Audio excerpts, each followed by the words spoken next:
I asked some really good questions, Sangar. Yeah, What would what would life be like if there wasn't a war? What would you say to those Afghans who've we're suffered, who've live. had? Okay, we're Are we live. live? Yes. Um, yeah, what I wanted to say is I have super long lag, and that's deliberate because uh, we need to make sure that the decoding and everything goes smoothly. Yeah. So,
okay.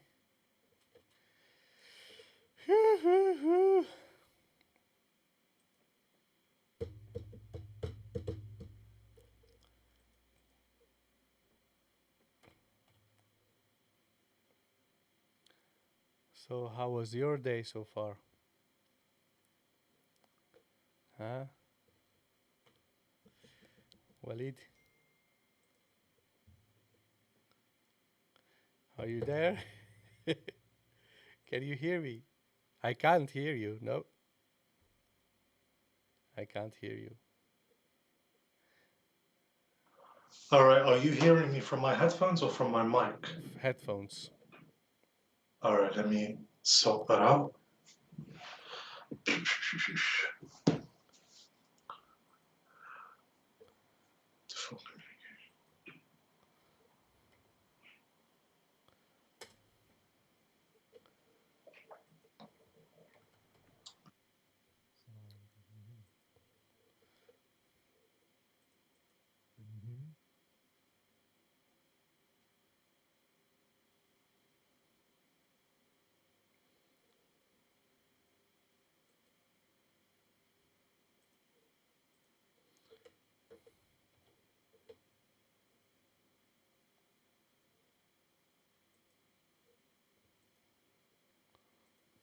Can you hear me? Yeah. So No, the volume is very low. What's going on? The other day it is was that my better? voice. Is that better? Um, Say something. Something. There is a huge lag on your end, audio lag.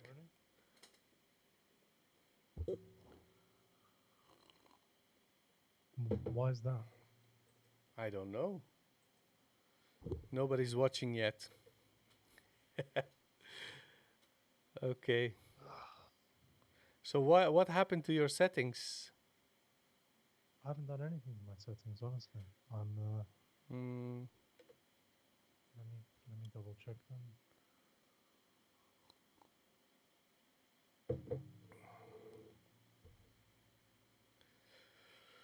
whew.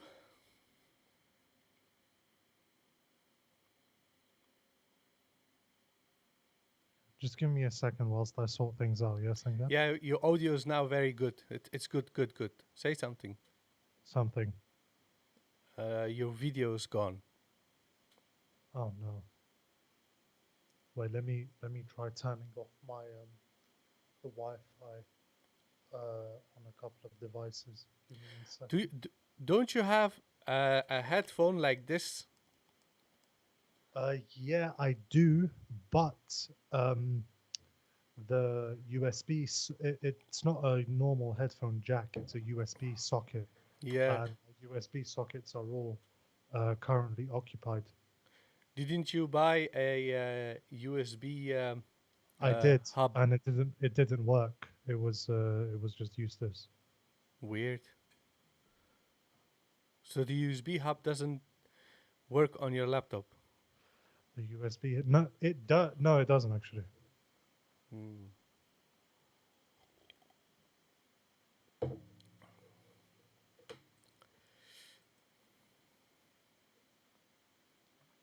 Sangar, بتويتر كي او announcement وقت I live. already did. You did? Yes.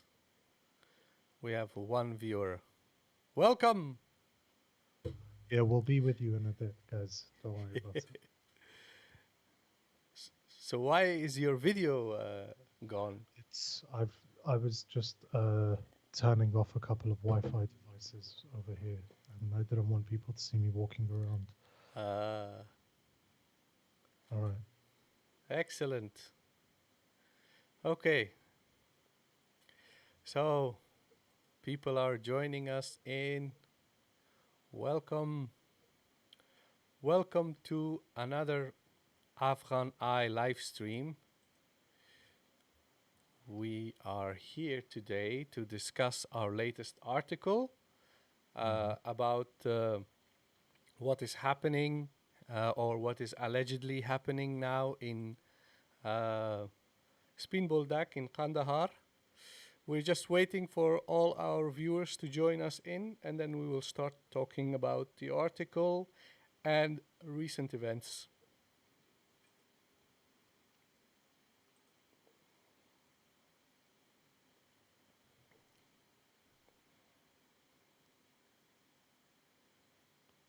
Four people watching. Fine.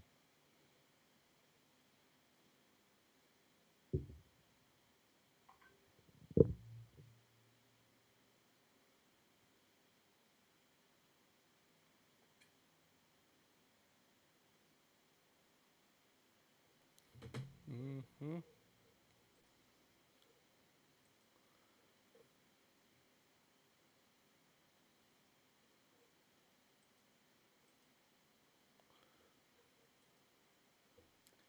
Okay.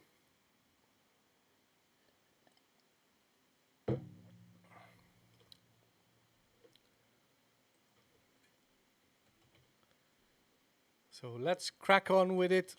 Ah, Let's give it another 2 minutes. yeah? I would say. Yeah, yeah, Okay. yeah. Sorry for all of the guys that are watching and waiting. Um, but I think it's just best that we have as much people as possible so that they don't actually miss out on what we're talking about. Mm,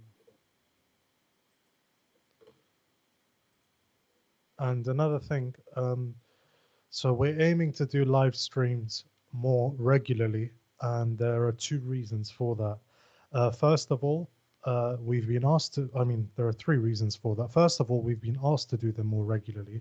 Second of all, by doing a live stream like we did last week, sort of after 2 months, it means that we have 2 months of events to catch up on. And that's obviously going to mean that those live streams are a lot longer, and the longer they are, the less digestible they're going to be. And the the third reason is because they're longer, we won't actually have that much time to dedicate to the questions that we get asked in the live chat. So we're aiming to do these more regularly, and that's something we've been asked to do, and something that we think that is actually missing, sort of a weekly roundup or a fortnight roundup of Afghan affairs, devoid of sort of just mere headlines and tweets and all of the things like that. Because obviously, you guys understand that we're also freelancers, so we can't sort of just continue spamming your Twitter timelines or everything else with tweets on of our analysis. Neither can we sort of produce articles to the level that some of the bigger publications do. So yeah, we're aiming to do these more regularly. We're just waiting for a couple of more minutes for as many people as possible to join us.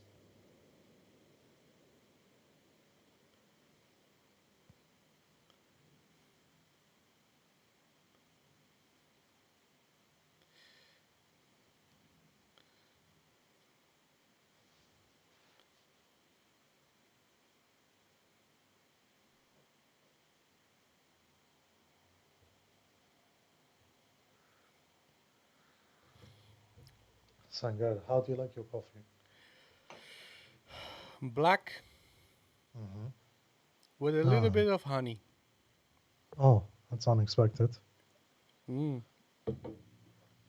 Yes, I usually drink it without anything else, just black coffee, but this is a cheaper brand and it doesn't really taste as good as the brand I usually buy.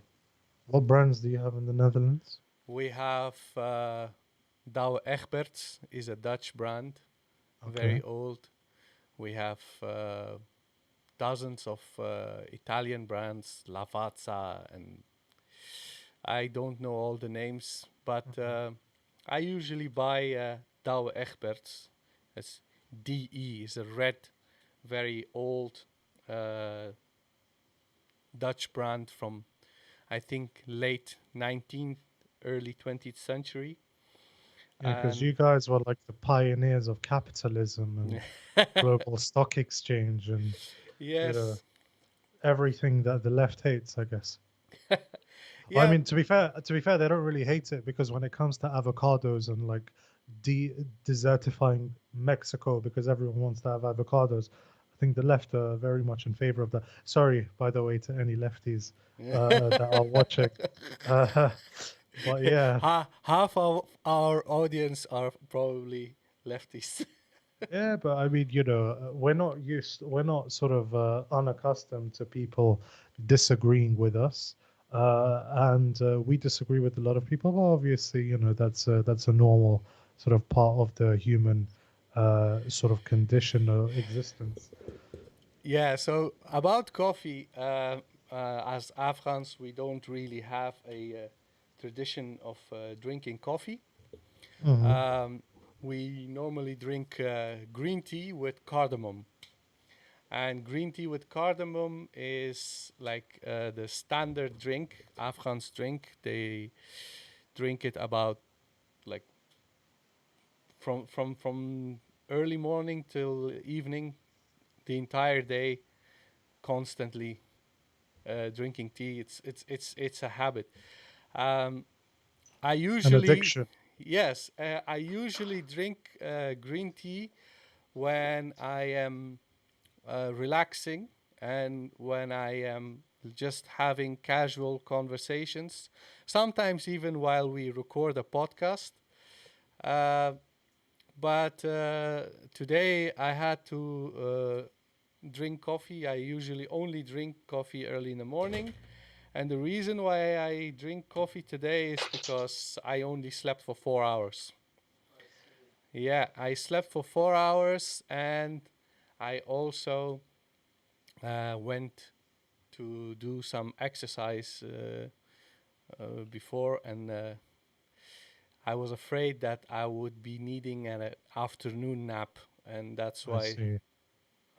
Okay, so I should would we say should let's we get start? started. Yeah. I'd say let's get started, but can you tweet out just before we get started a reminder on your main account because Yes. you're pretty popular on there, more popular than the AFGHANEYE is, and more popular than I am. Yeah, popular. I wouldn't say popular. I think I'm more hated than popular. If you see all the hate messages I keep receiving. Yeah, I mean, I think the worst one for me is when it's not even being insulted or everything else. It's like when someone insults me, let's say in my mentions, and then it starts a debate, and then I get tagged in the whole debate. And I don't usually block people, so I just mute the conversation. And like yesterday, it all ended up with stuff like, about, Hiram and Day and all of this kind of stuff. And like I kind of think to myself in Pashto, I'm just like, Chiri Wu, Chiri Lardu. Like Yeah. the original tweet was this, and we ended up, on talking about basically Hamdullah Mohib's talking points. Like, what is going on, man?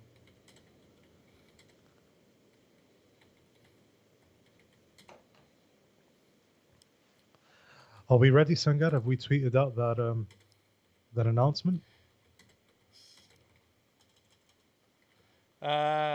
Yes, it's now uh, published. Okay.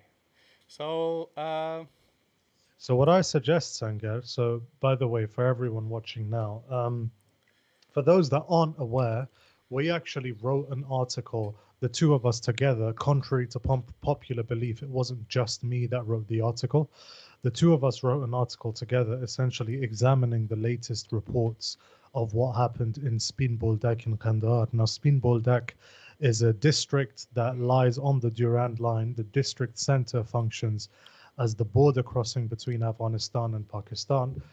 So what we've been hearing in recent days is that there's been a massacre of civilians from the Atakzai, the local Atakzai tribe in Spin Boldak by the Taliban, and that's been sort of spun as like the Taliban are attacking Atakzai uniformly.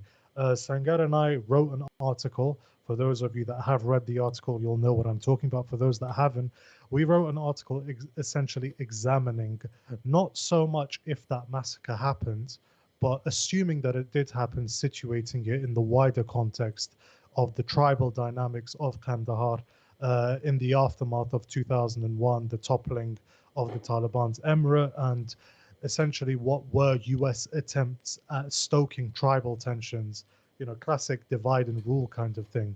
Um, Now I suggest, Sangar, discussing that article, going into depth on that article in the latter part of this live stream. What I suggest for the time being, because we're going to have more people joining in as the live stream goes on, it'll be better for us to discuss that sort of as time goes on. For the time being, I think it's probably just best for us to do a quick appraisal and recap on news in Afghanistan since last week.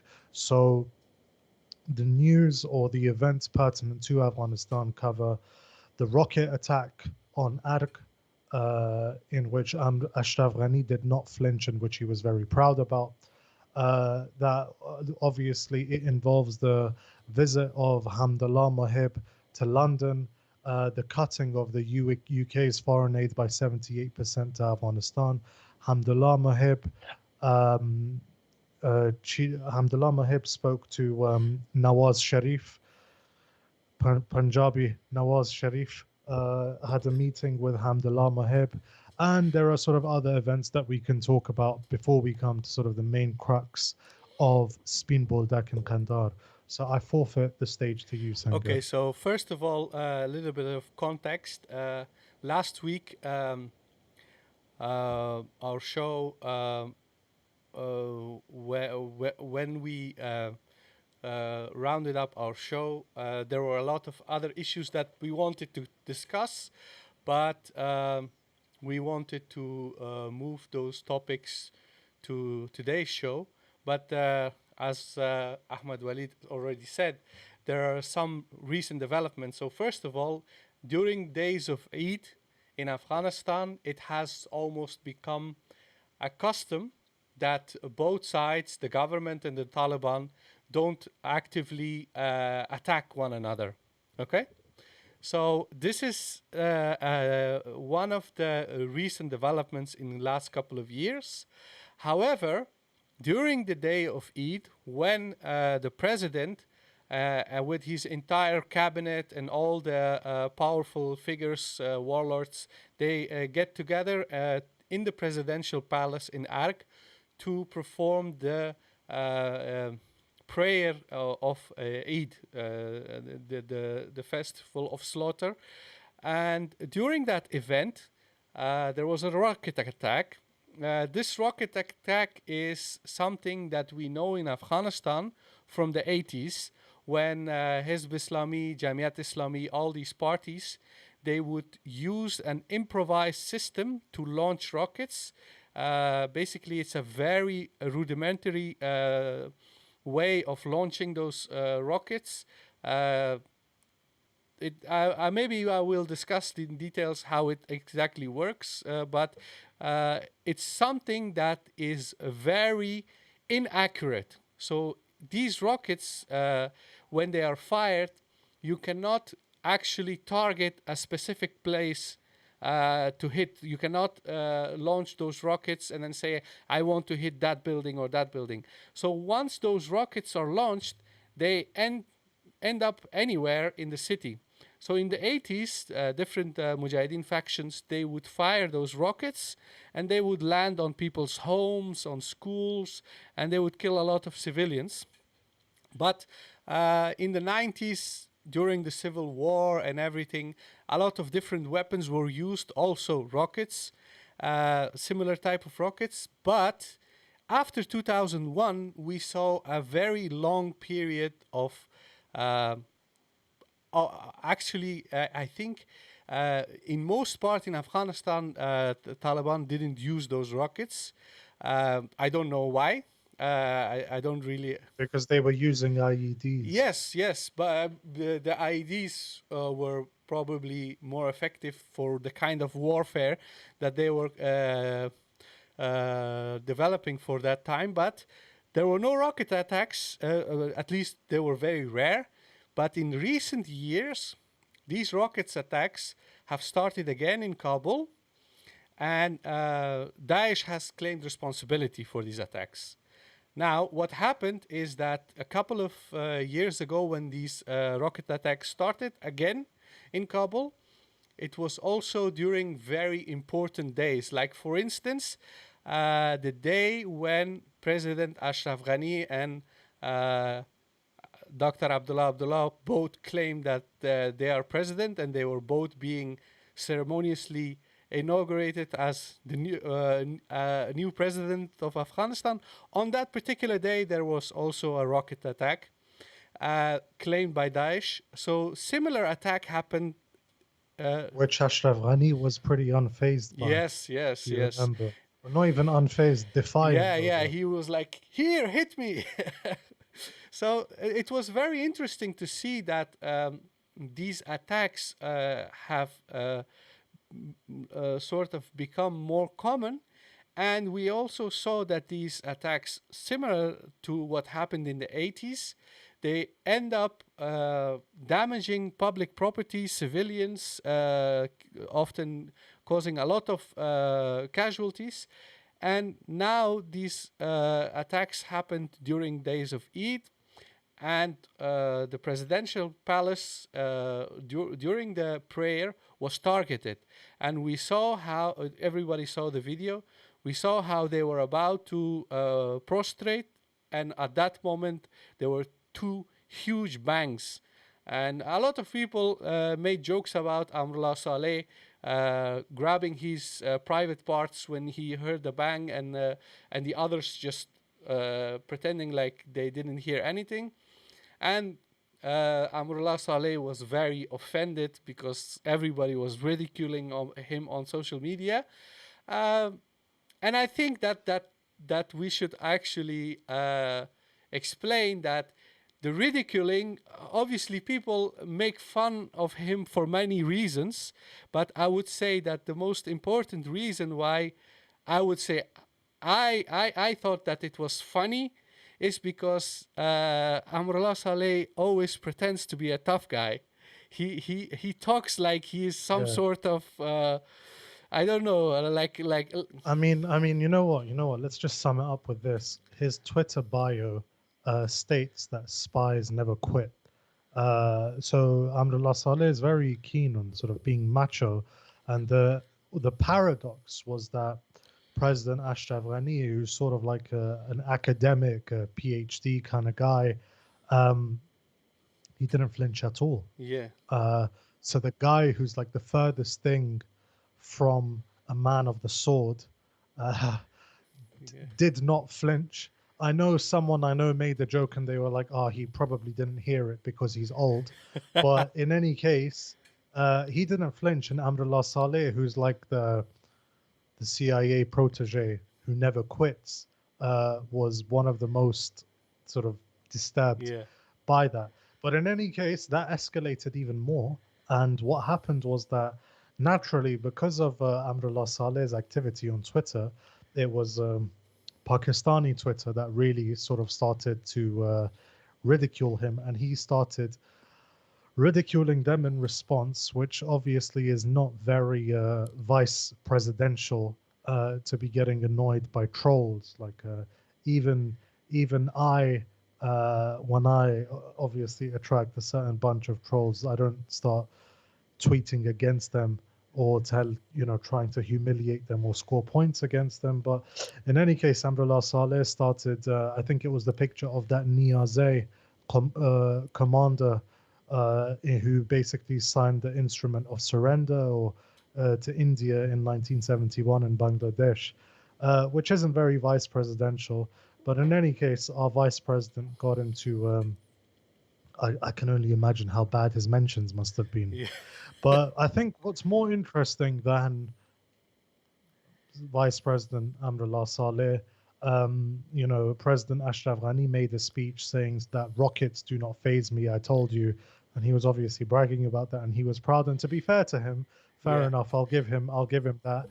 But I think what was most important was the coverage, and the coverage that we saw from specifically from Al Jazeera English was that the Taliban, they claimed, James Bays, who was one of their senior correspondents, journalists, claimed that a leading Taliban official, confirmed that it was the Taliban that had fired these rockets, whereas Daesh had claimed them and the Taliban had denied responsibility. What are we to make of that? I think that if Al Jazeera says that they spoke to a senior Taliban representative and he confirmed that they are responsible, they should mention his name. They should. Would that not be sort of a breach of confidentiality?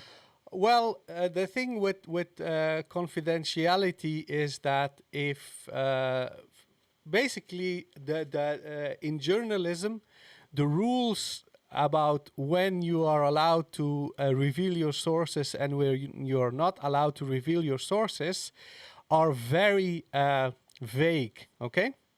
But despite that, I would say that when you say an official accepted responsibility for an act, okay, this is not just some source leaking information to you, okay? Hmm. Let's just suppose we want to publish a story about how much money one of the ministers in the current government has siphoned off to his private accounts. Hmm. And one of his staff members, he sends us some details, but this staff member doesn't want to be exposed because this person may lose his job or whatever, or even worse, get assassinated. Then we can use that information, okay, and then conduct further research. But the custom of constantly writing stories and publishing stories and always relying on anonymous sources, that's just not journalism. That's just gossip. So this Okay. is why I think Al Jazeera has done some controversial things in the past.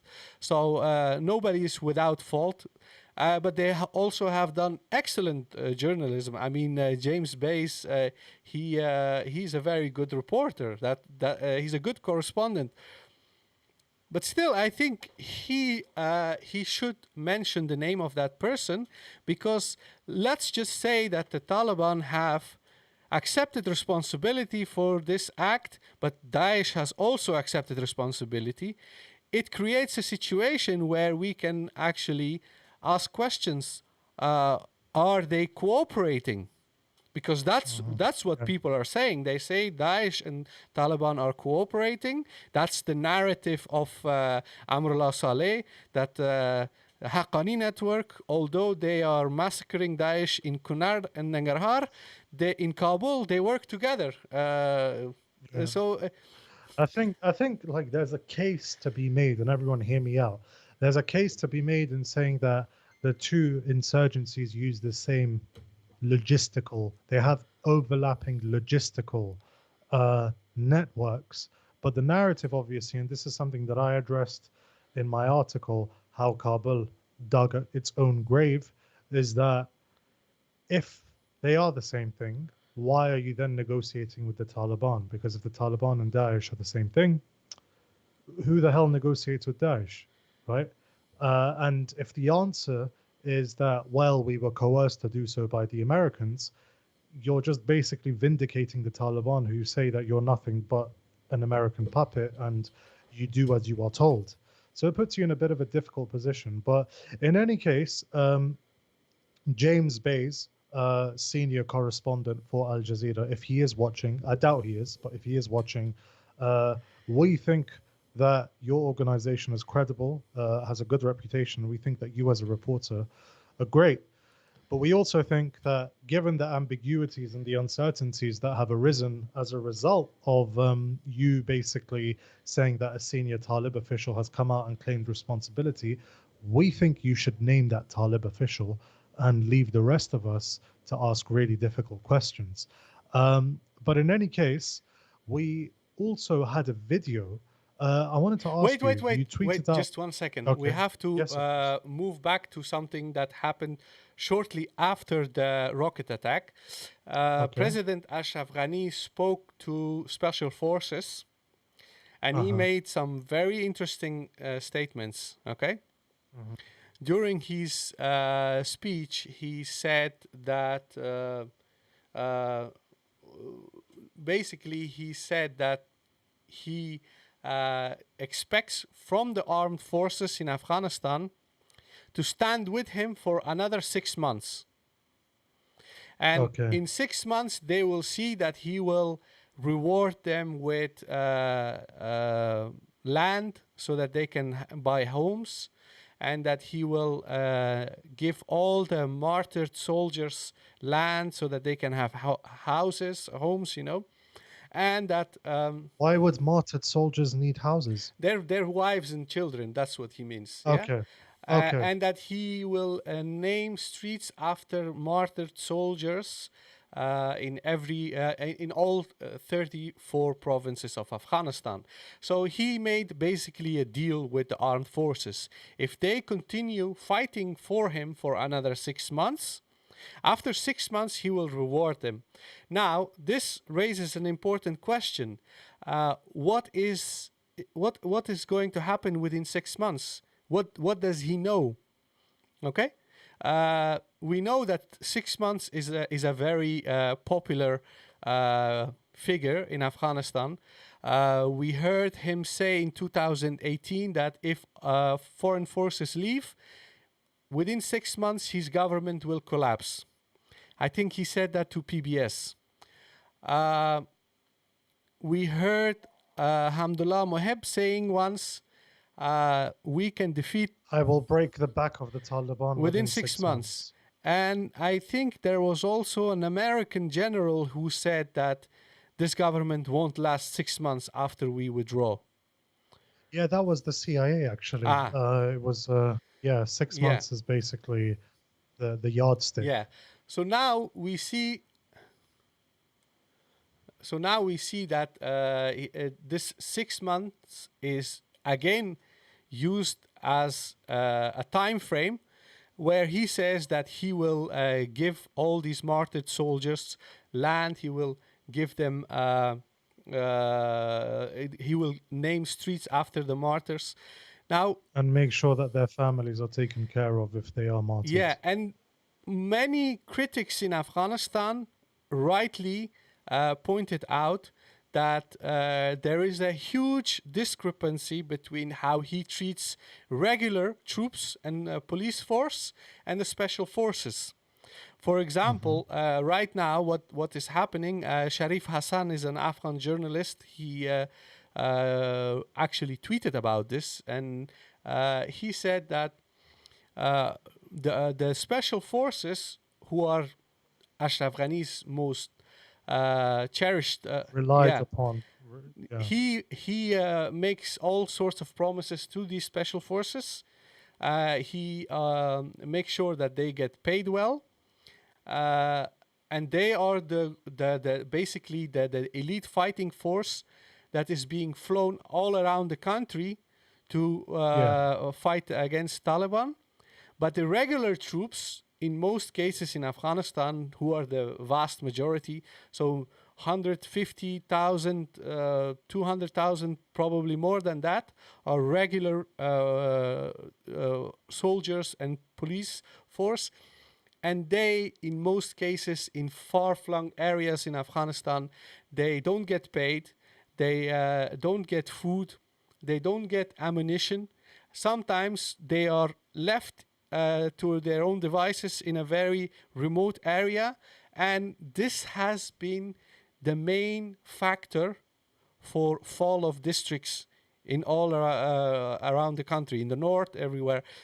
So the neglect of the Alhamdulillah, speaking of that, Alhamdulillah, Mahib had an interview in Pashto with BBC Pashto, where he was basically sort of saying that the areas that the districts that have sort of surrendered to the Taliban, those have been sort of not seized generally militarily, but due to local political factors. And I think by that he was referring to the fact that in a lot of these districts, local sort of tribal elders, village elders mediated between government forces and the Taliban, and those government forces were probably more inclined to surrender because they weren't being paid or supplied or fed adequately.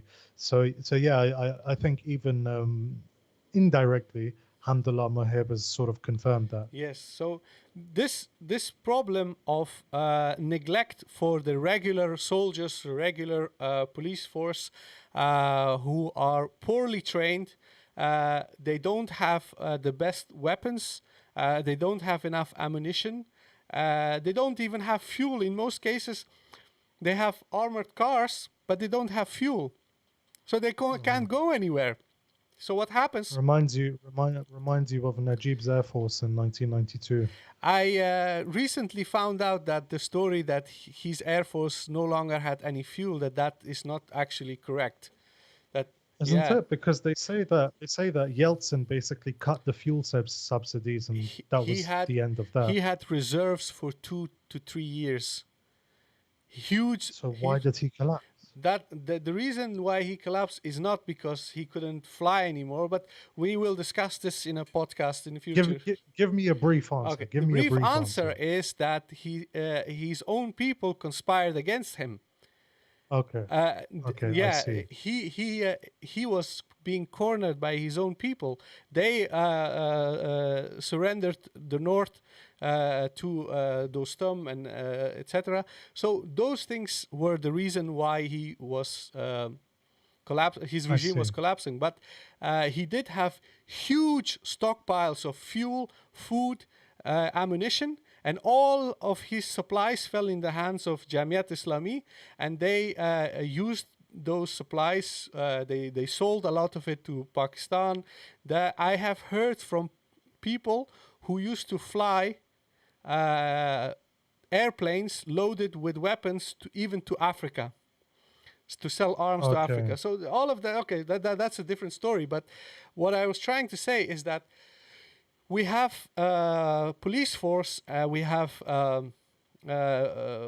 regular soldiers, and then we have these new influx of weapons and money that is being distributed to militias, okay? So the regular troops, the regular forces don't get enough money, food, resources to do their job, but they go, the government gets funding and weapons to create militias in Parwan, in other areas, and those militias are supposed to do the job of regular forces. Okay? Now, if Ashraf Ghani gives a fiery speech where he makes all these promises of, I will give you land and I will name a street after your martyrs in all 34 provinces, the question that should be answered is, where do you get the money from? Who's going to pay for that land? Whose land are you going to take to give it to those soldiers? What about, instead of making promises about 6 months, make sure that you pay the people who are already in your service. Make sure that they get paid. Make sure that they get food. Make sure that they get ammunition. That you don't have to make huge promises, and you don't have to tell people just hold on for another 6 months. Make sure that if you are able to do anything, do it now. Why not now? And what happened in the last 7 years that he's in power? What did he do? Yeah. So these questions need to be answered. He doesn't answer these questions, and the journalists, the media in Afghanistan doesn't ask these questions. And they're obviously operating under a much higher sort of state of in a much higher state of anxiety or nervousness, where because of recent events they're less inclined toward criticizing or critiquing or questioning even any sort of government official, including the president, because that would sort of invite accusations that they're being disloyal. But in any case, another question I have: can we interpret Ashraf Ghani's rather, and I don't know which word to use, rather, how do I characterize those desperate promises, right? Can we interpret that as sort of being indicative of the general sort of panic or anxiety or sort of nervousness in which he's sort of viewing events unfold on the ground? Because he's basically lost control of a lot of districts due to his forces surrendering. Border crossings we have discussed and will discuss in a bit as well. Is this sort of promise, can we sort of see it as him just being panicked and the last sort of promises and pleas of a man on his way out? Okay. I I would say yes and no. Okay? Okay. Because we have to see Ashraf Ghani's presidency, we have to see his entire tenure, okay? From the day he became president in 2014 until now, what have we seen is that he makes huge promises. All Okay. politicians do. Give me an example. Give me an example of a huge unfulfilled promise. He said that he will make peace with the Taliban. He campaigned on But it. That was his but in campaign. his defense, Yeah. right? One could say that, and I spoke about this in my article, he did try, he took a bold political risk in reaching out to Pakistan, right? At a time in which Pakistan, especially its military establishment, is viewed with disdain in Afghanistan across sort of political spectrum. We could say that Ashraf Ghani took a bold political step by reaching out to Pakistan in order to get the Taliban to negotiate with him. Also, you could say that that bold political risk alienated him from a lot of stakeholders who then started saying that he was doing it for ethnic purposes, Amrullah Yeah. Saleh included amongst them, right? So the thing with the accusations of Ashraf Ghani's ethnos or alleged ethnocentrism, depending on your perspective, is that whilst he is aligned with questionable figures, whilst he does pander to quite a jingoistic ethno-nationalist base, he lost the goodwill and opened himself up to accusations of racism solely because he campaigned on a peace, sort of a pro-peace ticket, and because he tried to some extent to fulfill that promise. Now, we could say in his defense that the reason peace didn't happen was because the Taliban didn't want it to happen. What would you say to that? That's a very good argument. I would say that's a very good argument because uh, obviously the Taliban could at any moment say, you know what, we give up fighting, we Hmm. surrender our weapons and accept us as a political party because he has repeatedly said that. Give up Hmm. fighting, surrender your weapons, come here and become a political party and participate in elections. He has said that. Bismillah, Allahu Yeah, Akbar. he has said that numerous times. So that option is always on the table. Taliban can always just give up, surrender, come and join the government. That's what he has always offered. But the thing Okay. is that when you are in conflict with an opposing party, obviously the opposing party wants something, otherwise they wouldn't be fighting. Of course. And you want something. So when you say, I'm going to make peace with my enemy, it means you have to reach some sort of compromise where both sides can see their benefit in that settlement. And that's essentially what people who can think critically, that's what they hear when they say, I'm going to make peace with the Taliban. Okay, that's Hmm. what they hear. Now, on that note, I would say that he has failed because he didn't Okay. actively engage the Taliban. Okay, and And he only wanted peace on his terms. yes, just like now you see the Taliban have the upper hand. They have more territory. And they have so many soldiers surrendered to them. They have so much weapons. And now you see a critique. Bijvoorbeeld Shuja, the spokesperson, or I don't know, he works for the Afghan National Security Council. And he recently said that, yeah, Taliban, they want peace on their terms. Like, duh.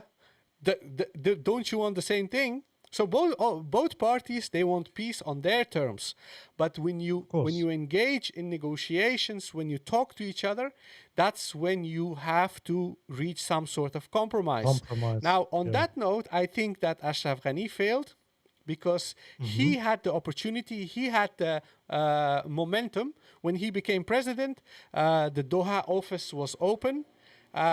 He could Okay. go there and say, "Okay, guys, the Americans." But they wouldn't meet him directly, though. That's the thing. But Yes. here's the thing. Here's the thing, Well, right? just If one we're being second. balanced, Just one yeah. second. One of the things that actually made it very difficult for Ashraf Ghani to reach any sort of compromise with the Taliban is that he signed the BSA. That was like, Now let me take over. yes, Let go me ahead. take over, right? Because I was going to mention that. So basically, Ashraf Ghani, we can say to a large degree of confidence that he wanted peace with the Taliban. And what I mean when I say that is that he's not Amrullah Saleh who wants to annihilate each and every one of them personally, right? He wants peace with the Taliban on his own terms, just as the Taliban want peace on their terms. And now, Ashraf Ghani signed the BSA, right? The BSA was the bilateral security agreement, which ensured about 14 to 14,500 American troops, contractors, etc., essentially remaining in Afghanistan. And the Taliban, on the basis of the BSA, said that no, we're going to continue to fight you until each and every single foreigner is out, Yeah. right? That was their dalil, that was their cause for continuing their fight. Now, is Ashraf, I mean, I obviously have my opinions on this, and my opinion is obviously that if you're an independent national sovereign state, you don't have foreign military officers running around in your country operating outside the realms of your law. They don't have immunity. That's what sovereignty is. But stepping away from my bias and my opinion, if Ashraf Ghani did not sign the BSA, all the American troops had left, we could say that the Taliban would continue to fight. Why could we say that? Because the Taliban have signed the Doha Agreement, which means that the Americans will leave, right? The Americans are in a period of withdrawal. The Taliban are currently at peace with the Americans, but the Taliban are still fighting, right? Because for the Taliban, it's not just the expulsion of foreign troops. It's the expulsion of foreign troops and the establishment of a pure Islamic system. And we know that a pure Islamic system sounds great, etc. Almost everyone in Afghanistan will agree with it. Even the feminists will be like, yes, Islam is very feminist. Or even the liberals and the Democrats will be like, Islam is very liberal and Democrat, right? But the Taliban would continue to fight until the establishment of their pure Islamic system. So was he really blameworthy? Can we say that the BSA is indicative of his sort of retardation of any prospect of peace? Very good question. I would say that that's basically the essence of the whole conflict. He doesn't want the current regime, the way it is, to collapse or be replaced by anything other. Mm-hmm. He doesn't want that. Just like the So that's yeah, his red yeah, line. that's his red line. He wants to be in power and have this Western-backed government that financially depends on Western support and military support, and where there is a sort of liberal, democratic, and yet Islamic government. That's what he is fighting for. That's what he wants to preserve. So he cannot just give that up and say, you know what, in order to make peace, just let them come and we'll see what the people want.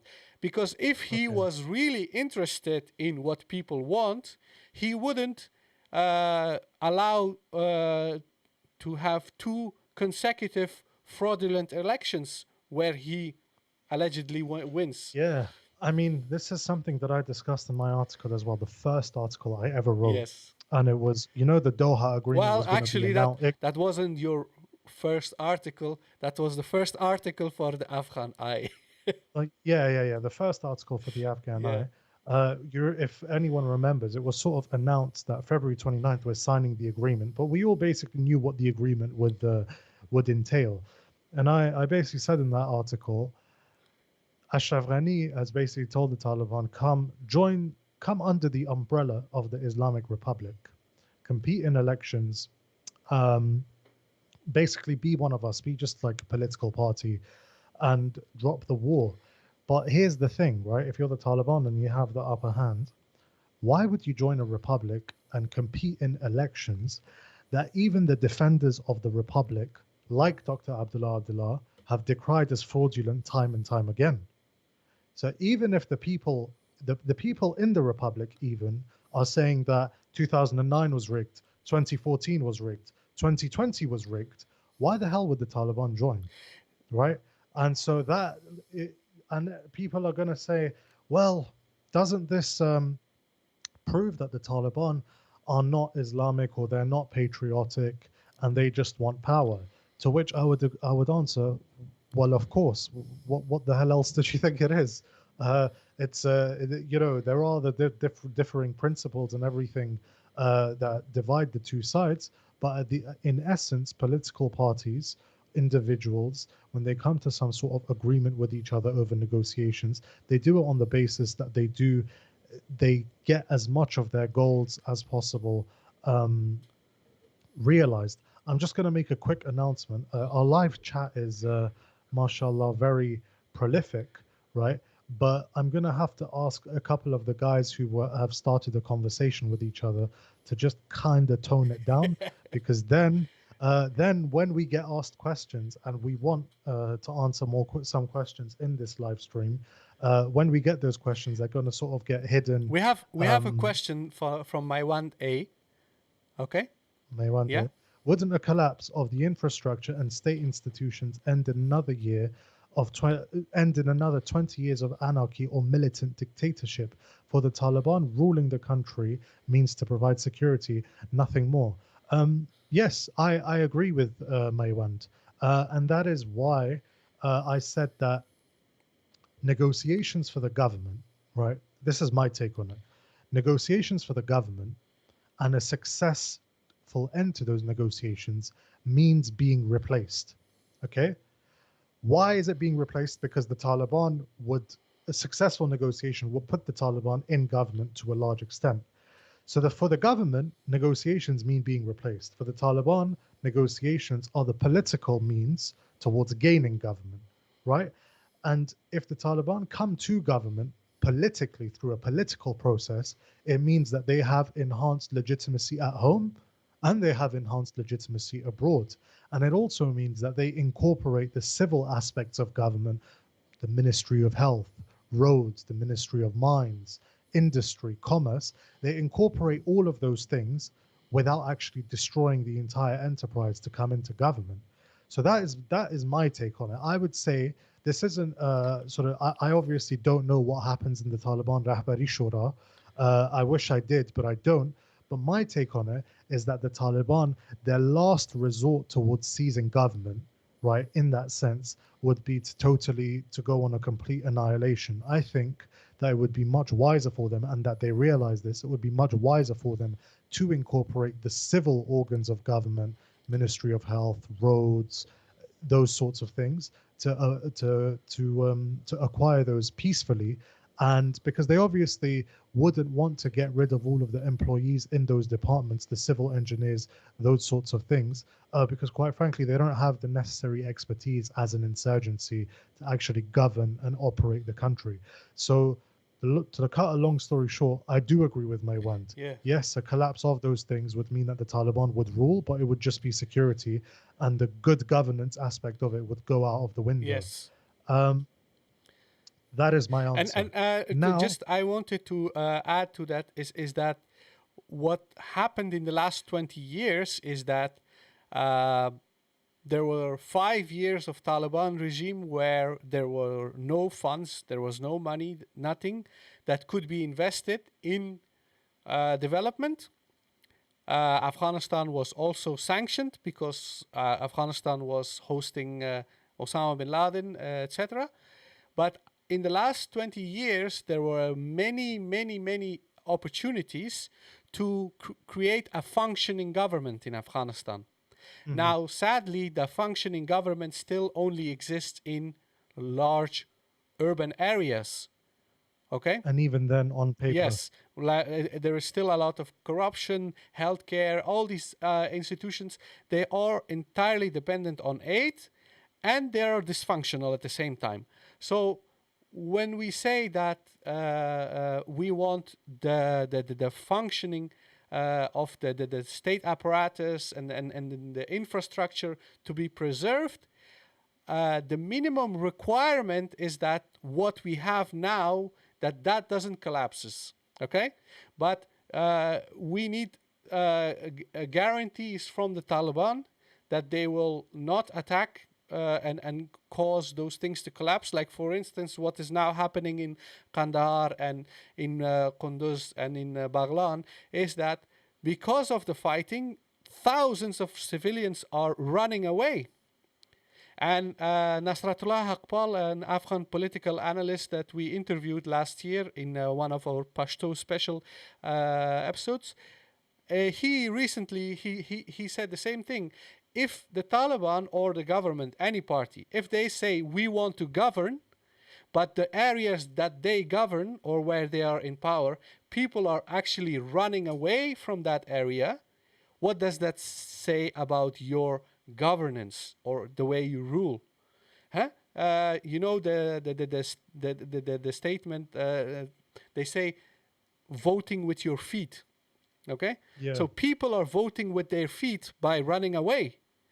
And of course, and that's an important factor, and this is also one of the reasons why so many people have so much hard time believing the Taliban when they say we want peace, we want a functioning government, we want this, we want that. At the same time, we see people running away. There's also the perception that the Taliban are basically gonna attack sort of national resources and break them into spare parts and sell them to Pakistan. That perception does exist, maybe not without fault, because like you mentioned, Jamiat-e-Islami did the same thing. Some individual Hizb commanders did the same thing in the 90s. So that perception does exist. And a lot of these perceptions are obviously projections from the past, but they are there and they are justified. So that is to cut the story short for Maywand, who asked that question.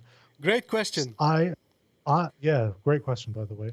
And as it happens, Sangar agrees that a military takeover of Afghanistan by the Taliban would be disastrous in the sense that, yeah, we would have security, but we wouldn't actually have much governance. And I think governance is what Afghans need the most. So we have another question. Why does, from Hafiz Abdurrahman, why does the Kabul regime and Americans target the healthcare places and other government places? I don't know if he's referring to a specific thing. I know that the government have targeted healthcare workers who've treated Taliban, but I also know that that isn't a one-sided occurrence, that it has happened on the other sort of side. Aid workers, civil workers, electricians have also been targeted. So my short answer to that is, unfortunately, the bar or the ethical or the moral bar according to which conflict is subject in Afghanistan, that is very low, sadly. Revenue asks, the Taliban will obviously want some of the most important ministries. Why would the warlords agree to them losing a huge piece of the pie? Is Sola or peace realistically possible between the two parties? That's the last question I'm going to answer before we get on to Spinball like in our article. So Sangar, is Sola realistically possible between the two parties? Uh, actually, I would say that it's only possible if there are just two sides. Because when there are two clear camps with unified command and structure and vision who are at war with each other, then you can, from the top, have both sides uh, reach some sort of compromise. But the problem in Afghanistan is that while we have a very unified insurgency, the Taliban, on the government side, there is no unity. There is no unity of vision, unity of command. There is a lot of infighting, conflict, of interest, distrust, huge distrust. And this is why we don't see a successful negotiation, because the Republic side is not unified, and it's not uh, they don't have a clear vision of what they want to achieve. And that's the main reason why I think for as long as there is so much conflict within the Republic and distrust, they can't really actually make peace with the Taliban. Okay. And yeah, I would say that peace is obviously possible. And with the question, for example, as to why the warlords specifically would forfeit, let's say, their privileges, um, in negotiations, it's all about leverage. And if the Taliban could compel the warlords and say, for example, we will totally eliminate you if you don't agree to peace with us, then some warlords, as they are pretty pragmatic individuals, I'll give them that, will obviously say, you know what, it's better for me to accept a reduction in my influence rather than a complete, for example, elimination. And yeah, Wardak Media is saying spot on. Even if Rani wanted to make peace, Saleh would string him up. To which I would answer, if you make your bed, you sleep in it. Ashraf Ghani choosing Amrullah Saleh and Amrullah Saleh choosing to become the vice president of a government that he called an ethnocracy, those were choices that the two men made. And there's also the saying, you sleep with the snakes, you lay with snakes, you get bitten. Now, I'm going to leave it vague as to who the snake is or the snakes are between Ashraf Ghani and Amrullah Saleh. I'm not going to offer my opinions or my assessments on that. But yeah, so Sangar, spin ball deck, the elephant in the room. The Taliban have gone around. We've heard, so breaking down spin ball deck, we've now got a load more people watching us than we had at the beginning of the show. So spin ball deck is the principal border crossing in Kandar in the south, maybe even in the southeast. Maybe it's second only to Torkham in Nangarhar, which connects Jalalabad and Peshawar. Spin Boldak connects Kandar to places like Shin, Chaman, Quetta. Um, it is the principal border crossing. There's also the district Spin Boldak, which lays on the Durand line. Now, the Taliban, we heard from their sort of Telegram accounts, from sources on the ground, that they'd sort of taken over all 4 roads leading to Spin Boldak. By the morning, Spin Boldak had been taken. We saw footage of Taliban fighters flying white flags in Spin Boldak. Now, obviously, it's not just the town and district center. They've taken over the district, and we hear that in Marufian village as well as other villages that the Taliban have gone door to door killing civilians. Now, how many civilians were killed, who were killed, the details on that are still emerging. I've spoken to a couple of people that have either denied it totally and said that the Taliban have now started to invite foreign journalists in to sort of investigate and do what they need to do. I've spoken to other people, local journalists, that have said that it is true. However, the scale of 300, 100 is exaggerated, and that it wasn't exactly Taliban fighters in uniform that did this, but rather these were sorts of killings that were conducted like murders, like vigilante murders, and that it was likely that the Taliban fighters acted as vigilantes, defied instructions, and did this, and that was because of long-standing tribal feuds between local Atikzi and local Nurzi. I also asked one of the sources, I said, is it possible, or is it likely even, that the Taliban fighters, if they are found to be Taliban fighters who did this, is it possible that they will be punished by their superiors, by their officers? And the answer that I got was that Taliban, relatively speaking, are pretty good at enforcing discipline on their fighters. He gave me loads of examples, but he said that the people that were doing this seemed to be very professional and know how to hide traces of evidence, so that it was unlikely that they would actually be punished. Now, hundreds of people, tribal warfare, mass executions, door-to-door executions of civilians. What are we saying about this, Sangar? Sounds like You got in a bit of a yeah. controversy on Twitter with regard to this. But when you hear the description, sounds like what General Razek did in the last decade, going door to door, pulling people out based on their ethnicity or their tribal lineage or whatever, killing them, burying bodies in the desert. Sounds like what we have seen in the last decade, more than a decade, like last 15 years, what General Razek did in Kandar. So this is why I think, like, okay, it's something that really upsetting. It reminds me of all the terrible things that Hafizullah Amin did during the communist revolution. He basically laid the ground for this kind of I don't know how to describe this.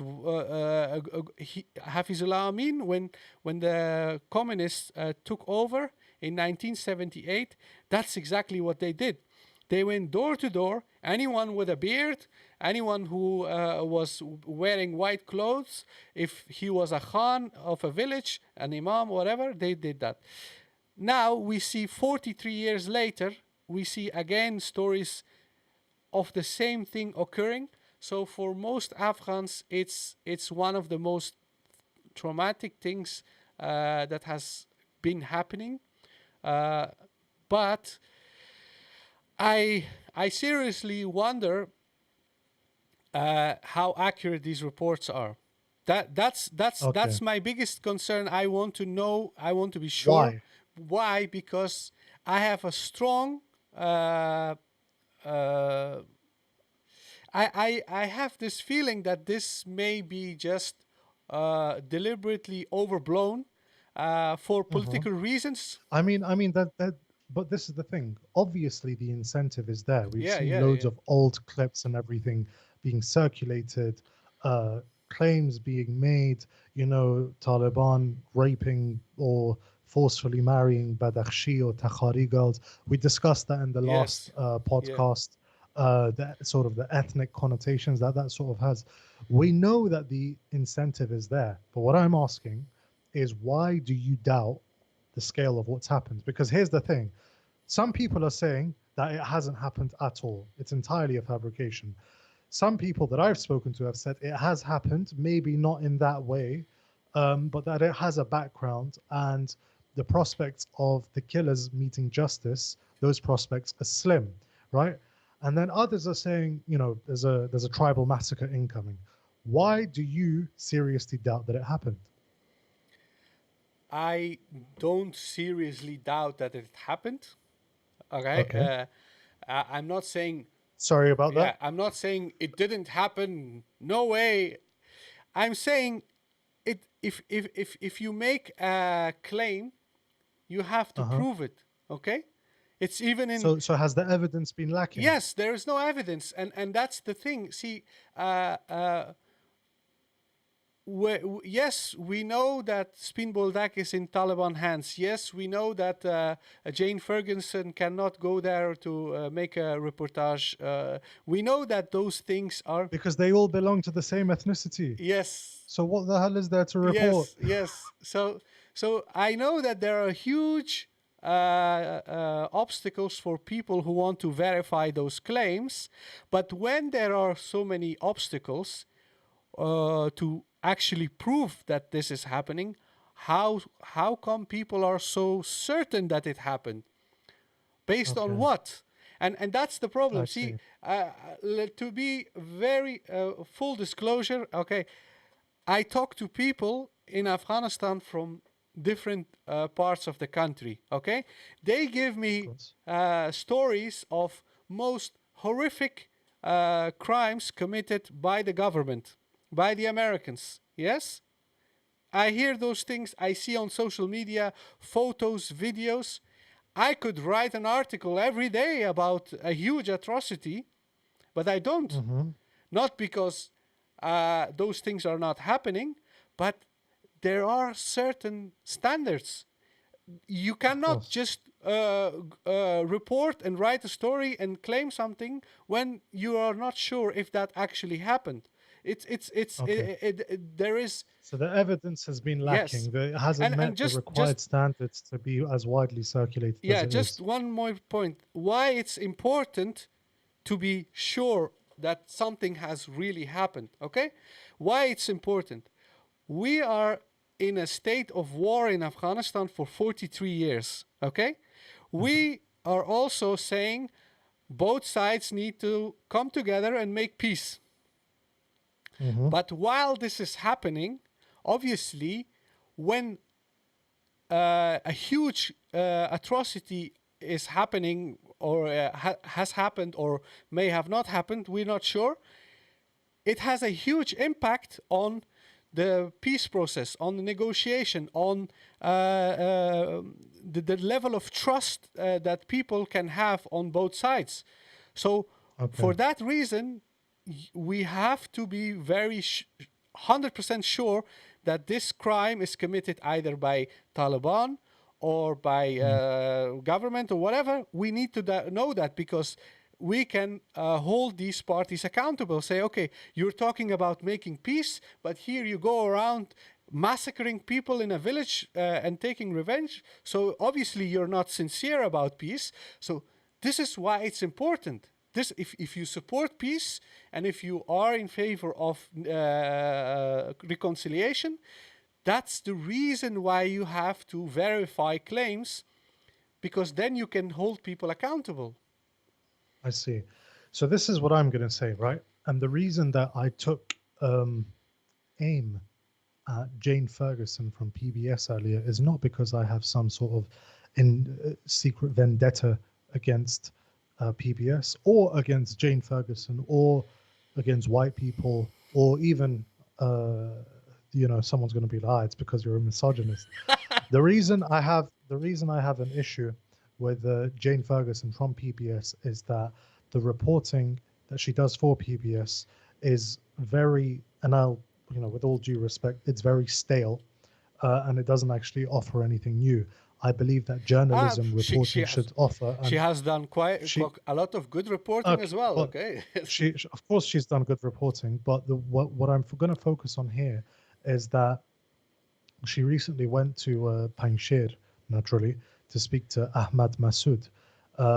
And I believe the caption was sort of like leader of the Tajik fighting forces, right? And the thing is that everyone's going to be like, oh, that's not really a serious thing. Strictly speaking, it is accurate, right? The guys he's leading or wants to lead are predominantly Tajik, right?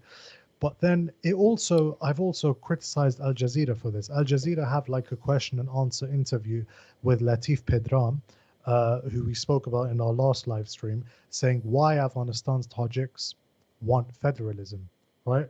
So one man embodies an entire ethnicity of millions of people. It's like saying why Afghanistan's Tajiks all want to massacre the Taliban because Amrullah Saleh is a Tajik. Or the You opposite. see? Why do Exactly. Pashtuns Why? want this or that, and then Or for example, why we could, if Latif Pedram is, qualified enough because he's a politician and he's educated and whatever to embody all Tajiks, so is Amrullah Saleh, right? So the point that the point that I'm making here is that the very narrow and very irresponsible focus on someone's ethnicity to sort of paint it the entire way, as if one man represents millions of people without any election, by the way, is deeply problematic. And the other thing that I'm going to say is that I mentioned that there's an incentive toward reporting these sorts of incidents and then potentially blowing them out of proportion. And a lot of the people on the government side and on the Taliban side will obviously do this. I think there was a bombing in Helmand today. Innocent civilians died. Now, this is what I'm going to say.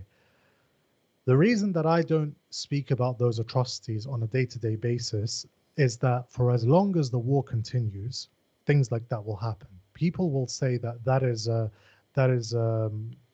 what's it called? People will say that that's a very crude way to look at the conflict. But over the last 20 years, what we can deduce is that the longer the war goes on, the more things like this will happen. You can focus on the atrocities of one side if you're on the other side, or you can focus on the atrocities of both sides, which is the more principled position.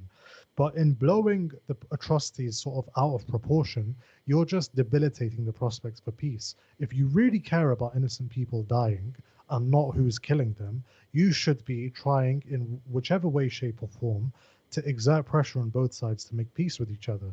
When the two sides make peace with each other, you won't have, for example, incidents or reported incidents of the Taliban going door to door massacring people. You won't have airstrikes going on. People's lives are generally more safe. Now, Sangar, I'm going to ask you to do one thing. We're going to discuss right now the tribal context of Speenboldak on the basis of our article that we published yesterday that's sort of been shared well, not shared, but read thousands of times. But before we do that, we've got quite a lot of people watching here.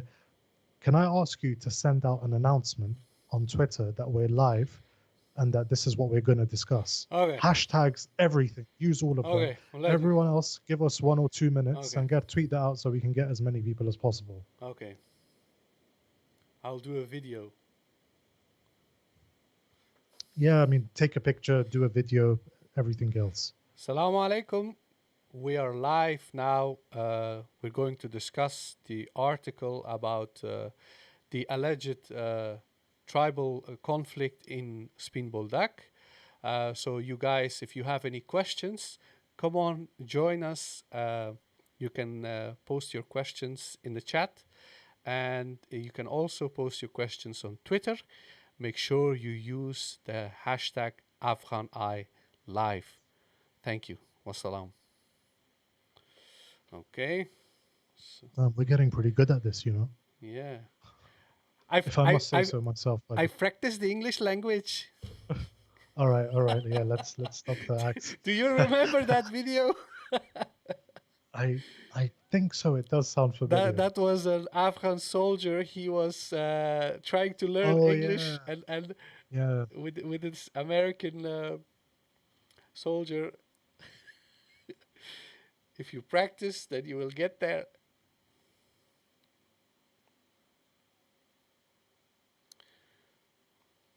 By the way, I'm just going to answer a few quick questions whilst we're because it'll take like a couple 1 or 2 minutes for the video to be uploaded. Farhan Vlogs, who is our most recent guest contributor to our website, who wrote a really good article on Afghanistan's truck drivers, says people ask for a merged government, but do you think that will work out between the two parties? Rani and Abdullah are getting along even when people said they'll not. Yeah, I mean, I don't think it's outside of the realm of possibility that it can happen, but it depends on the political will and the maturity of the actors. Farhan also says locals tell me they want the Taliban and government to get along and work together. Even some Taliban members say they agree to it, and government officials. Why do you think the officials won't agree? Power, ideology, principles, those sorts of things. Someone says, Surreal Lion says, I saw a clip this morning. The Taliban have passively allowed Pakistani border police to walk pretty far onto the Afghan side at Speen Boldak. Yeah, I've seen that clip as well, but I can't really verify it. I don't really know what it's about. I don't know when it's from. And as such, I haven't actually commented on it on Twitter, and I'll refrain from making any comments right now. Revenue says that whilst the evidence is lacking, but the evidence, so the evidence of the Speen Boldak alleged massacre is lacking, but it's probably happening because of Pashtunwala one-on-one. Source phones calls to Afghanistan. Lots of people dead in Kandar. Yeah, loads of people are unfortunately dead, martyred in Kandar, civilians amongst them. But that isn't necessarily because of the Talib massacre, but because there's fighting raging across the whole province. Mohammed Zuhairuddin says, what do you think about the idea that the rocket attack on Eid was on the presidential palace was an inside job by Rani to embarrass Amrullah Saleh? I would say that that idea is primarily predicated on Ashraf Ghani's very courageous, non-flinching. It doesn't really have, in my opinion, much substance to it. With regards to that question, see, what we are trying to do here on AFGHANEYE is also create a culture also among Afghans to be more critical about certain ideas. Now, this is a classic conspiracy theory question. It means basically that Ashraf Ghani is willing to take such a huge risk of having rockets fired at his presidential palace. We know that those rockets are not accurate. They can just also land on his own head. Okay? So he's willing to take such a huge risk to embarrass his vice president. Not even to kill him, but just to Yeah. embarrass him. It makes no sense. And this is what we are trying to fight against. The kind of theorizing about Afghanistan's current affairs that is it's not rational, and we want to encourage our audience, and we want to encourage each other to be more critical. And there's one question I missed out on, and I'm going to answer it very briefly, and then we're going to start talking about Speen Boldak, the tribal sort of context to it. But last question is, Norman Tariq says, tentatively, how long is the Afghan government going to last post-August? It is anyone's guess because we don't actually know. Sangar will be back. One second.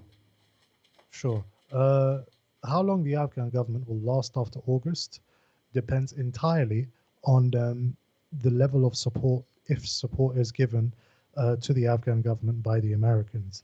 The Taliban don't really have the heavy weapons capacity to start taking over, sort of destroying cities, trying to take them over.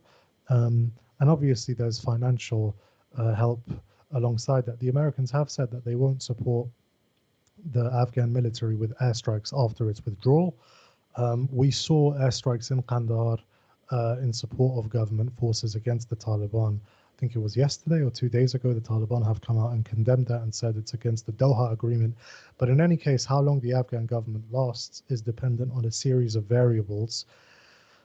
which aren't really yet clear. Biden has given Ashraf Ghani some significant support, but that support is not obviously going to last Ashraf Ghani, let's say, maybe 1 year or 2 years or 3 years. So it'll really and truly, it will depend.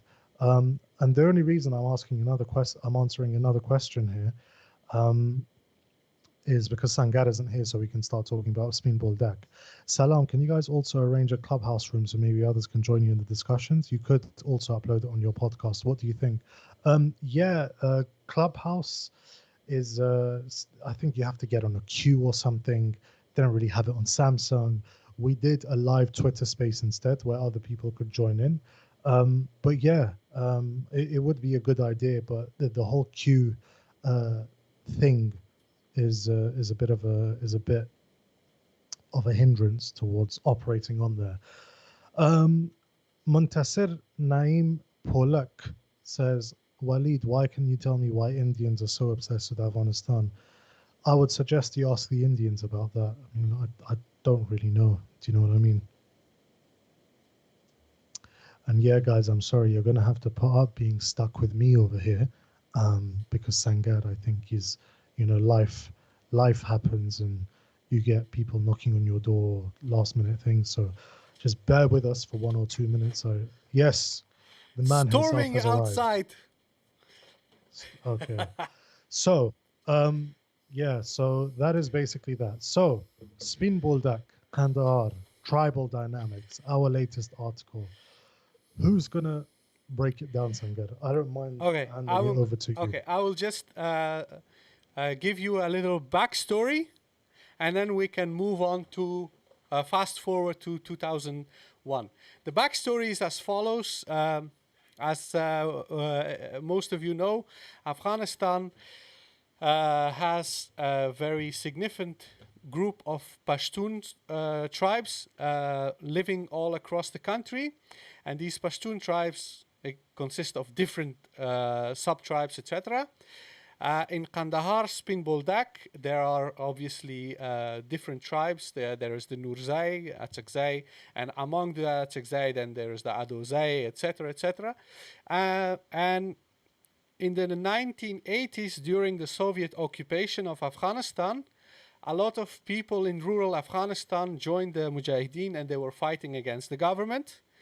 But some of the people who were fighting against the government, they switched sides, either from one side or to the other side. One of the significant figures who switched side was Ismatala Muslim.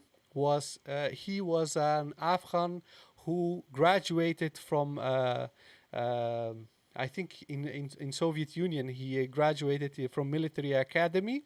Yeah, And Ismat Muslim became a part of the Mujahideen first when the war started. But later in 1984, he switched to the government side. When he switched to the government side, he was basically the leader of the Attacks militia in Spinboldak, in Kandahar, Spinboldak district. Ismatala Muslim, he was a very notorious figure. He was like a very dangerous guy, like a real warlord. Two of his sons were my classmates in Kabul when I was young, and they were the bullies in the class. They would beat up everybody. I had an argument with one of them once. But these guys, the whole family, they were very notorious people. Now, in late 1980s, the uncle of Ismat Muslim took over his militia, and he became in charge of it. And that uncle... No, wait, let me. Yeah? So basically, with Ismat Muslim, what you had was that in Spinboldak, as a border crossing, we know the Durand line cut a lot of Pashtun Afghan tribes, and it screwed a lot of them over. But then in other junctures, the fact that there was a line that now functioned as a border meant that people on both sides of the line could benefit from smuggling, right? From one side to the other side. And so the two tribes that you have on the Spinboldak sort of thing are Nurzi and Atakzi. Now they had managed, they're both Durrani tribes, they belong to the Durrani Tribal Confederation. They'd managed to work out an agreement where they would sort of share this smuggling route. Now, Ismatala Muslim in 1984, he was with the Mujahideen, as Sangar mentioned. He switched over to the government side. The reason he did that was that in 1984, the ISI announced that all Mujahideen commanders had to belong to the seven parties. Those seven parties were Hizb Islami Gulbuddin, Hizb Islami Khalis, Jamiat Islami, Harakat Inqilab Islami. Um, what are the others? Mahazim Milli. There was another one, Sayaf's Ittihad Islami, Wahdat, and there was Pir Sayyid Ahmad Gilani's one. So you had to belong to one of these seven Mujahideen The organizations Magnificent to Seven. get the magnificent seven to access weaponry coming in from Saudi Arabia, Egypt, the US. Ismatullah Muslim did not want to belong to any of these organizations because he'd be subordinate to the head of a party. Therefore, he defected to the government, and the government at this time were increasingly relying on militias, tribal militias, to fight the Mujahideen. So Ismatullah Muslim, in joining the government, his Atakzai militia took control of Spin Boldak crossing. Right now, that obviously inflamed tensions with the Nurzi, who were also in Spin Boldak. In 1988, I believe that Ismatullah Muslim tried to go back to the Mujahideen, and he offered the ISI that he would come back on their side if they returned two Mercedes-Benz cars that they had confiscated off him.